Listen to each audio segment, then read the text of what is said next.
Es muy claro, yo soy de la U. ¡Bravo! Ahora le va a ganar Llamamos, pero bueno, Hoy jugamos la primera fecha de la final. ganamos. Garcilaso gana. Trinchera Norte. Garcilaso. Trinchera Norte, Oriente. Increíble, ¿no? Vamos.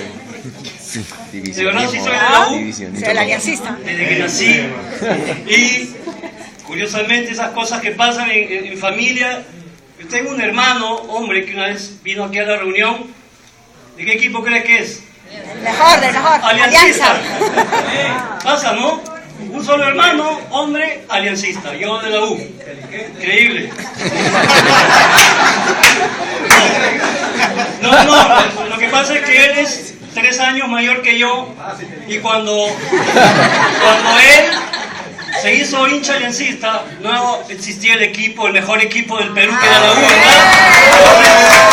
No había manera. Tuvo que escoger lo que había. ¿No? Eso pasó. No.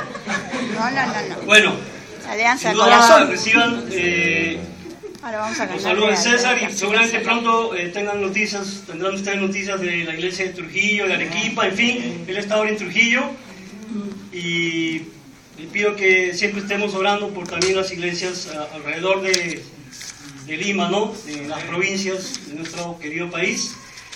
Sé que es un domingo especial también, me he enterado de que hay aquí una delegación de chinchanos, ¿no están?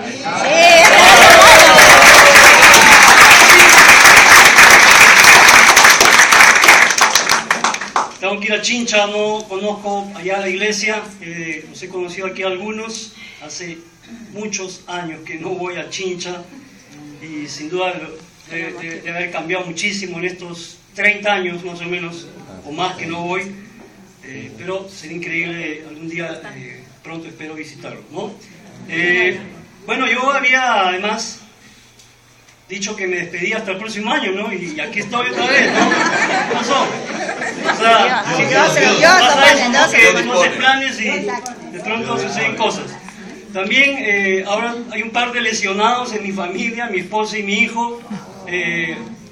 Mi esposa amaneció con una migraña de buen tamaño, entonces les pido que oren por ella también y seguramente la próxima semana estaremos juntos, aquí los tres, pero fuera de eso no hay ningún problema, ¿ok?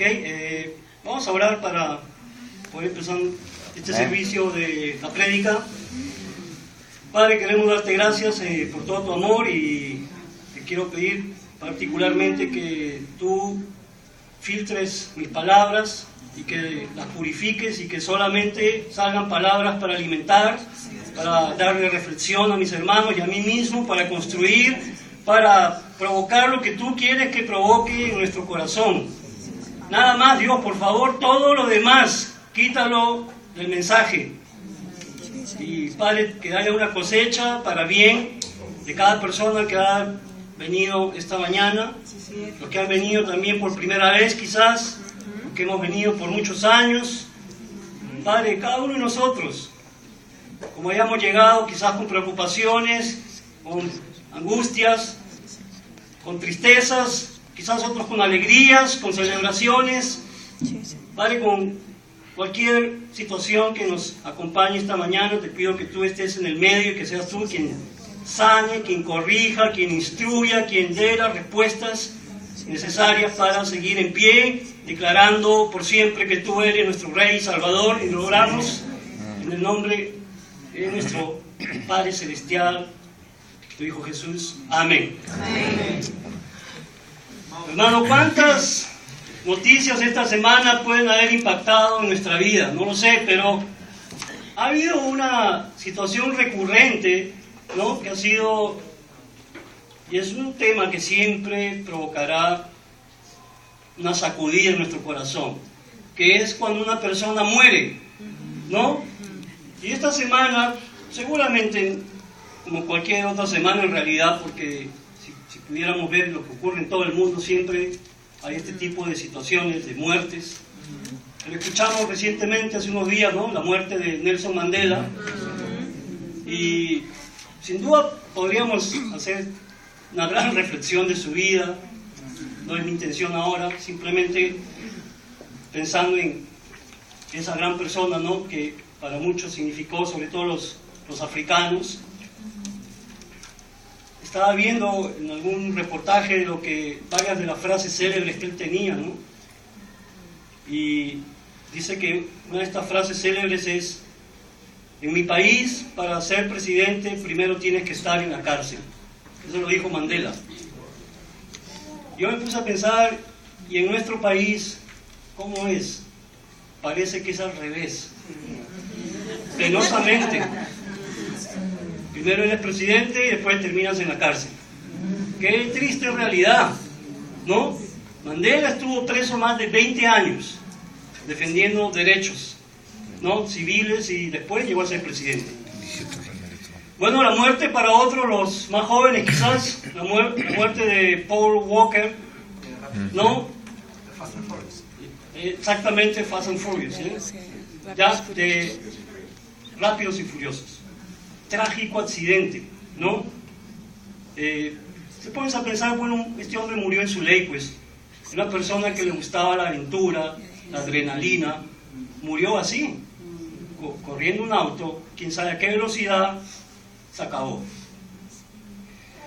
Yo personalmente recibí la noticia de la muerte de un colega de trabajo allá en Chile, que sucumbió ante el cáncer en menos de un año. Yo me despedí de él en febrero, más o menos, que yo ya venía para acá, no este año, y él había empezado el tratamiento ya del cáncer, ¿no?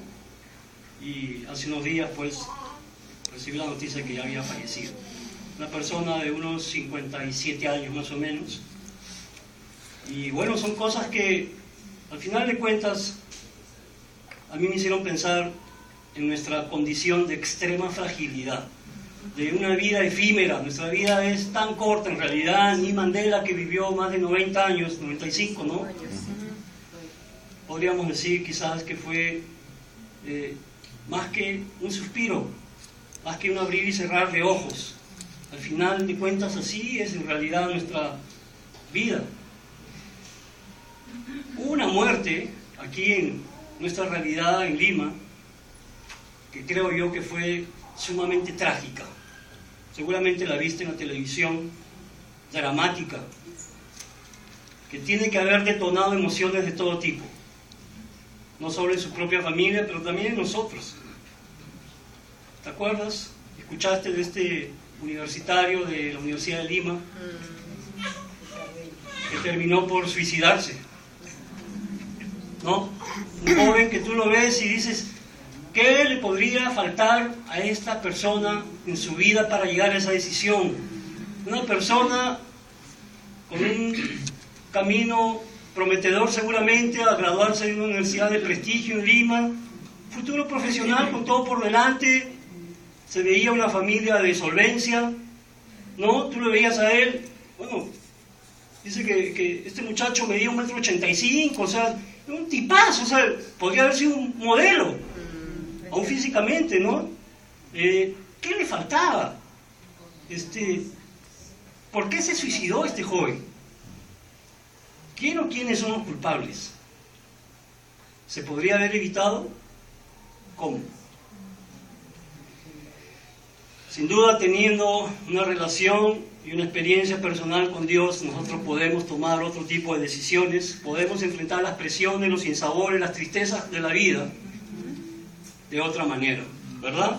Los cristianos tenemos la oportunidad de fijar nuestra mirada en Dios, y cualquier situación que nos pueda provocar una angustia la podemos resolver de una manera muy lejana a un suicidio, muy lejano a un suicidio. Un cristiano tiene la oportunidad de enfrentar estas presiones y estas situaciones, estas circunstancias de una manera muy distinta, en la medida en la que nos amparemos, nos sostengamos de la mano de Dios. De otra manera seríamos frágiles, ¿no?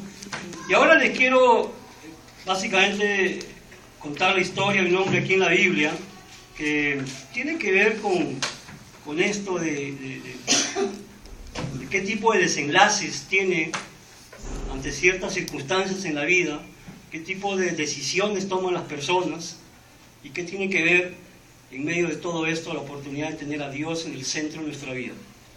Es una historia que estoy seguro la has leído muchas veces y está en el libro de Juan, capítulo 5. Esa es la historia que vamos a leer el día de hoy y espero que saquemos mucha reflexión y enseñanza. Juan capítulo 5, vamos a leer del versículo 1 hasta el 16. Juan 5,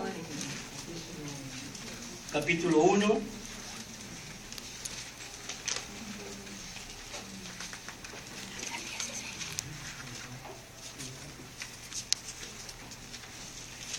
Dice esta historia que se titula El paralítico de Betesda.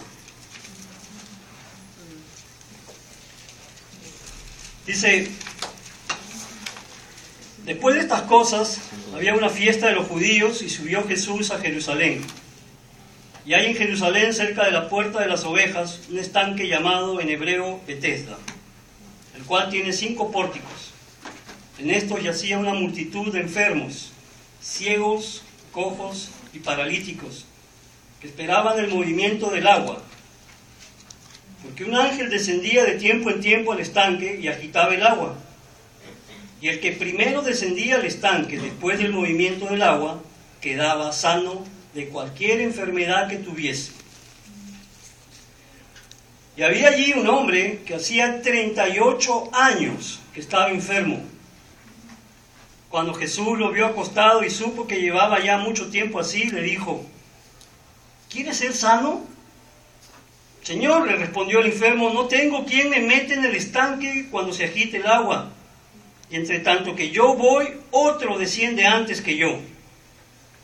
Jesús le dijo: levántate, toma tu lecho y anda. Y al instante aquel hombre fue sanado, y tomó su lecho y anduvo, y era día de reposo aquel día.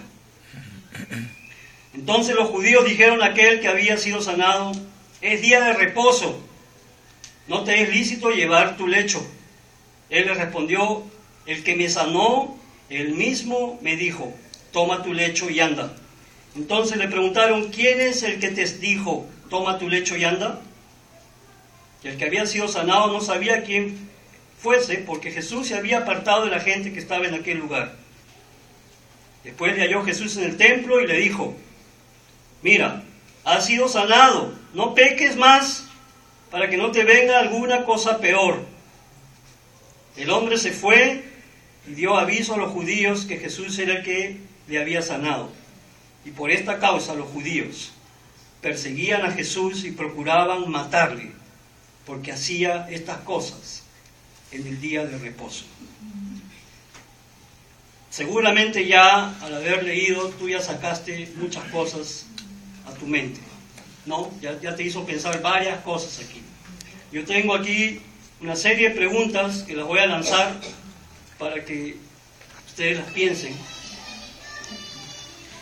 ¿Cuál era la principal y primera preocupación de esta multitud de enfermos? ¿Verdad? Sanarse. Algunas no necesitan contestarlas en este momento. ¿Podían relacionar la sanación física a la sanación espiritual? Para ellos había un vínculo entre la sanación física y la espiritual. A la luz del versículo 14, cuando Jesús le dice: no peques más para que no te venga alguna cosa peor, podría darse a entender de que la gente podía relacionar a veces la enfermedad física con la espiritual. ¿Le atribuían esta sanación al poder de Dios?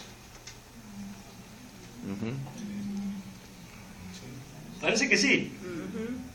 ¿Por qué el ángel, esta es una pregunta mía, ¿no? Personal, ¿por qué el ángel no descendía más seguido de modo de terminar más rápido con la sanación de los enfermos? ¿Por qué crees? Esto nos llevaría a especular, ¿no? Un poco. ¿Por qué el ángel no bajaba más rápido y por qué no se terminaba de una vez de sanar todos los enfermos? ¿Que acaso a Dios le gusta tener enfermos? ¿Tú crees que a Dios le gusta estar rodeado de enfermos en el sentido físico? Tampoco en el sentido espiritual. Entonces, ¿por qué el ángel no bajaba más seguido y se acababa esto? ¿Cómo supo Jesús que este hombre llevaba ya mucho tiempo enfermo? Porque Jesús es omnisciente, ¿no? Para decirlo técnicamente, lo sabe todo. Él sabe lo que está en nuestra mente. Y aquí para mí hay una pregunta. Bueno, ¿por qué le preguntó Jesús, ¿quieres ser sano? ¿Qué no suena eso medio cruel? O sea, si tú ves a un tullido en el piso, ¿tú le preguntarías, oye, ¿te gustaría sanarte? Es evidente que sí, ¿no? Entonces, como parece redundante la pregunta. ¿Qué revela la actitud de este hombre respecto a la necesidad de sanación? ¿Él quería ser sano? ¿Sí? Vamos a ver si de verdad quería ser sano. ¿Cuál debiera ser la respuesta de una persona que ha sido sanada por Dios? La respuesta de este hombre. ¿Tú sabes lo que él hizo? Te lo repito. El hombre, en el versículo 15, el hombre se fue y dio aviso a los judíos que Jesús era el que le había sanado. Y por esta causa los judíos perseguían a Jesús y procuraban matarle. Súper agradecido, ¿no? Fue y lo acusó. Porque sabía que a los ojos del legalismo Jesús iba a ser condenado. Absolutamente ingrato, ¿no? Pero bueno, centrémonos en si de verdad este hombre quería ser sanado. Porque esa es una pregunta para ti y para mí. Para ti, si eres cristiano, el proceso de sanación va a continuar hasta el día que muramos. Y si no eres un discípulo todavía, pregúntate, ¿tú quieres ser sanado por Dios?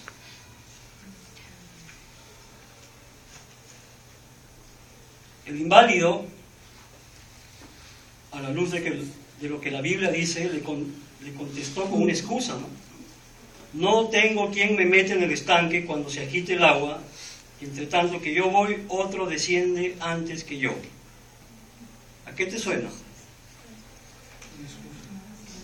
Bueno, lo que se rescata del relato bíblico es que este hombre se dedicaba, obviamente, al no estar sano, él vivía de mendigar, ¿ya? Entonces su medio de vida era mendigar, pedir dinero.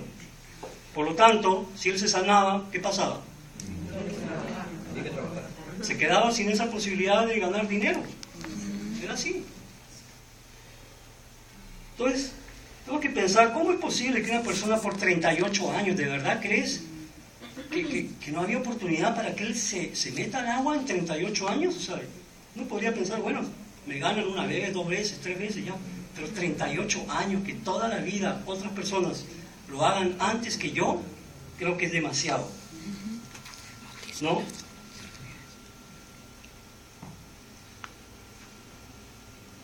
Yo creo que hay muchas aquí reflexiones que hacer, y en el fondo también estaba pensando, bueno, ¿cómo podríamos clasificar aquí la respuesta que dan las personas cuando Dios nos llama? Cuando Dios nos dice, te quiero sanar. Mira, hay una categoría de personas que no reconocen que tienen un problema espiritualmente hablando, por lo tanto no reconocen una necesidad de Dios. ¿Te ha tocado lidiar con personas así? ¿Ya? Quizás en tu familia hay alguien así, que te dice, yo me he sentado con personas y les he preguntado, ¿y tú en qué crees que te gustaría cambiar? ¿Cambiar? ¿Yo? Nada. Siento que mi vida está impecable, va bien, seguro.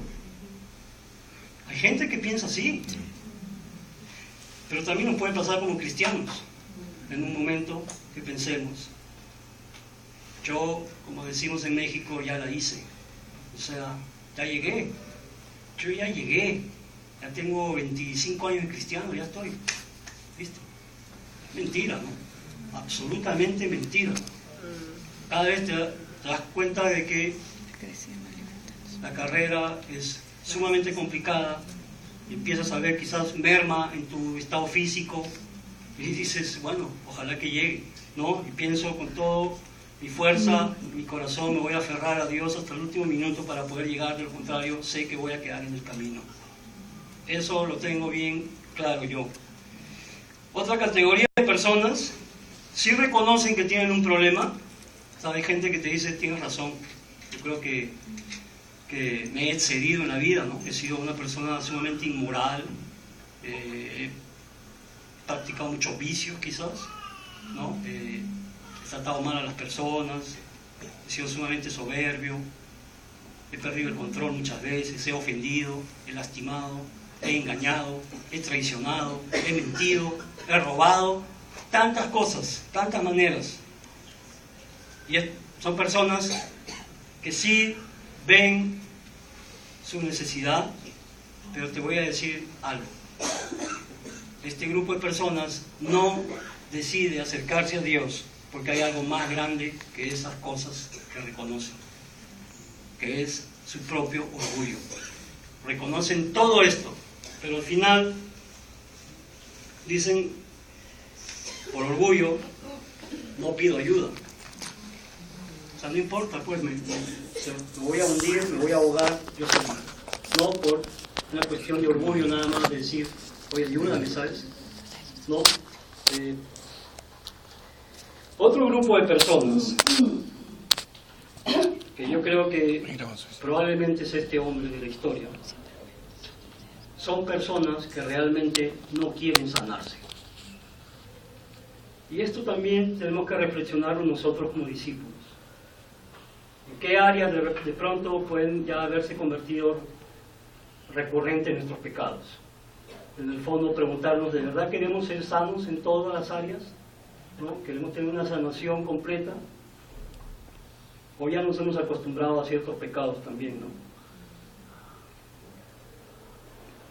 Es bien dramático pensar de esta manera, ¿no? ¿Sabes? ¿Tú crees que hay personas que no quieren sanarse? Yo creo que sí. Sí hay personas que no quieren sanarse. Bueno, hablando en términos humanos, hay hasta trastornos, ¿no?, que tienen que ver con eso. Con gente que le gusta vivir en la depresión permanente. Y cuando tú le ofreces ayuda, no, pero es que a mí pasó esto y además esto también, y esto ya son cosas imborrables, insalvables. Yo no puedo salir del estado en el que me encuentro porque he pasado estas cosas en el pasado. No, en realidad siguen siendo excusas. Dios busca el corazón de aquellos que podemos reconocer nuestra necesidad y podemos doblegar nuestro orgullo y decir, ayúdame. ¿No?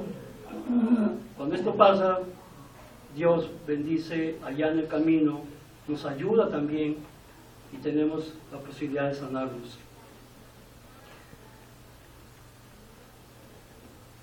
Hay algunos que realmente no quieren sanarse, tienen una excusa empotrada para no levantarse por encima de sus circunstancias.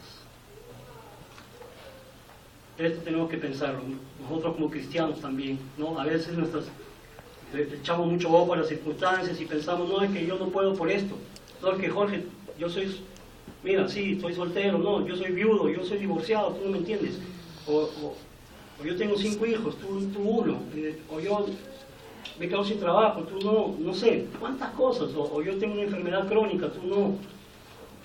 No digo que seamos insensibles, que cerremos los ojos, pero la pregunta es, ¿no será una excusa que siempre te acompaña cada vez que Dios te ofrece ser sanado?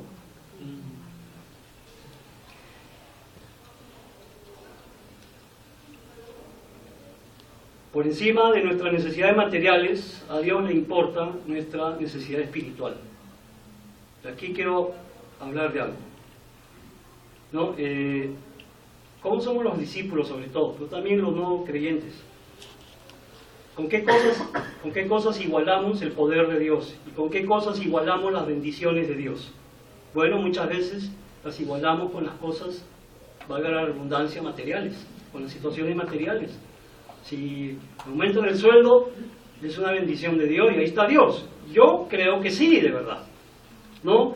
Y si ha pasado esto y lo otro, y si me he podido comprar un auto y una casa. ¿Dios me está acompañando? Yo creo que sí. Y no creo que ese sea el problema, sino ¿cuántas veces pensamos así de las situaciones que son más de tipo interno, más de las cuestiones morales, más de la cuestión espiritual? Es decir, ¿cuántos de nosotros anhelamos como bendiciones, antes que mejorar nuestra prosperidad material, tener más paz, tener más dominio propio, tener más paciencia, tener más compasión? ¿Tú has anhelado eso, hermano? Es difícil, de pronto, en medio del vértigo de este mundo del siglo XXI, ¿no?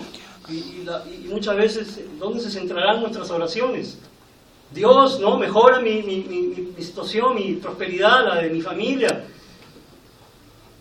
O dame salud. Lo cual, yo no creo que ninguna de estas peticiones son insensatas. Todo lo contrario, creo que son súper sensatas hacérselas a Dios. El problema es la otra parte, y la parte moral, espiritual. Cuánto le pedimos a Dios y cuánto anhelamos esas como las principales bendiciones, ¿no?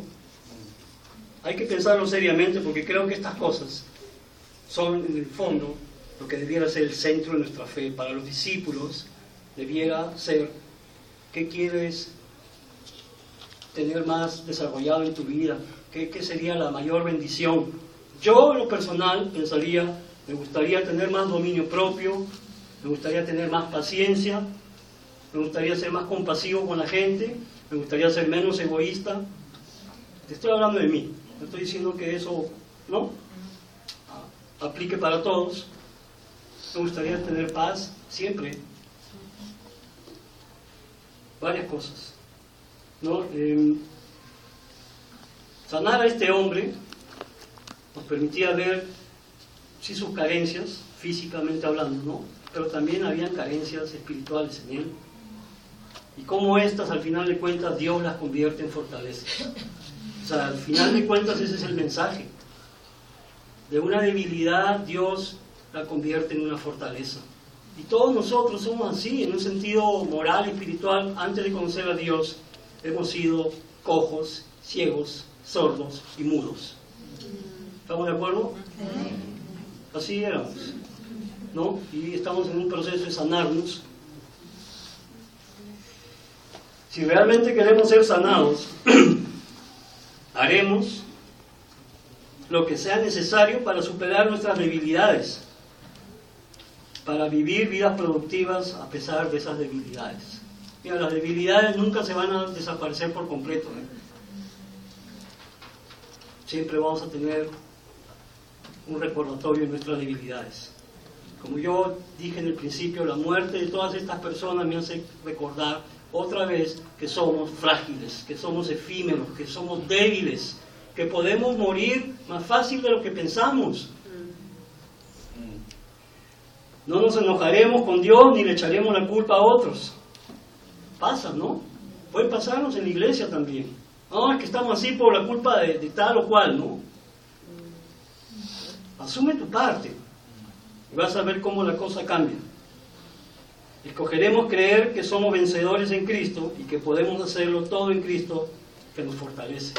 Es lo que dice la Biblia. Hay muchas otras cosas que quizás podemos reflexionar de esta historia.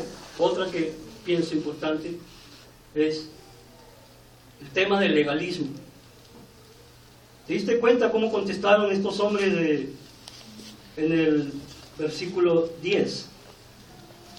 ¿No? Cuando Jesús hace esta proeza, mira, ¿no? ¿Y qué es lo que hace Jesús? ¿No? Porque sabe que es difícil que nosotros reconozcamos las cosas por la esencia moral, espiritual. Entonces tiene que hacer algo que sea evidente a los ojos. Y sana a un hombre que no puede caminar y lo levanta. Entonces todos están convencidos de que eso es solamente consecuencia del poder de Dios. Sin embargo, mira en el versículo 10 cómo respondieron un grupo de judíos. Entonces los judíos dijeron a aquel que había sido sanado: qué increíble que te acompañe el poder de Dios. Agradecemos tu misericordia y compasión por nosotros. No contestaron eso. Le dijeron, es día de reposo. No es lícito que lleves tu camilla. ¡Qué terrible! Y nosotros como cristianos siempre enfrentamos una amenaza de volvernos legalistas también. Yo creo eso. El legalismo tiende a desviarnos de lo más importante.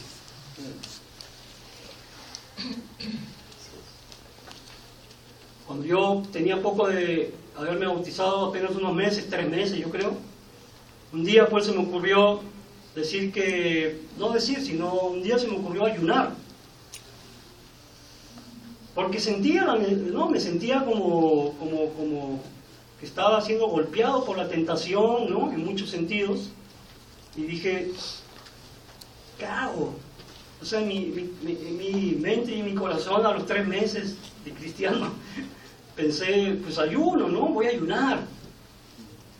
Y entonces, después llego a una reunión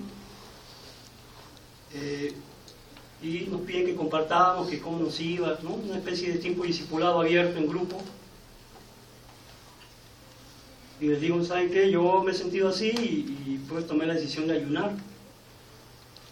Y no faltó que salió un hermano ahí en el medio a levantar bandera diciendo, Jorge, ¿por qué has hecho eso sin pedir consejo?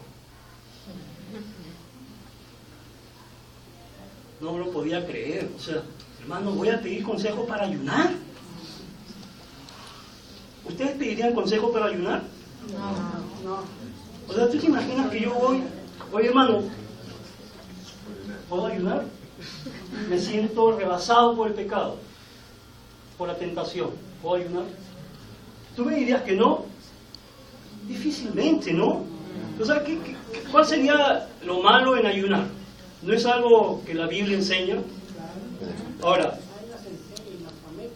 hay toda una reflexión en el ayuno, es cierto, ¿no? Esto de no echar vino nuevo en cueros viejos, y todo eso tiene un sentido importante, ¿no? El ayuno no puede ser una cuestión tampoco de una práctica exterior, como demostrar a los otros, ¿no? No tiene que ser exactamente. Yo no lo estaba haciendo por demostrarle a los demás, yo me sentía angustiado. Y se me ocurrió ayunar porque me di cuenta que ayunando yo me sentía más conectado con Dios, más sensible, reconocía más fácilmente mi debilidad. Y sabes que cuando tú estás en ayuno, obviamente tienes menos apetito por el pecado. Yo no estoy diciendo que sea una regla, quizás en todos, pero a mí me parece que así funcionaba. En fin, te lo cuento porque este grupo de judíos, lejos de reconocer lo que estaba haciendo Dios en Jesús, ¿no? A través de Jesús, se fijó en que habían violado pues un requisito, que era, no podían haberlo hecho en sábado. Qué terrible, ¿no? Haremos lo que sea necesario para llegar a ser las personas que Dios nos creó para que fuéramos, porque Jesús hizo lo necesario para que nosotros tengamos vida y seamos libres en Él. Amén.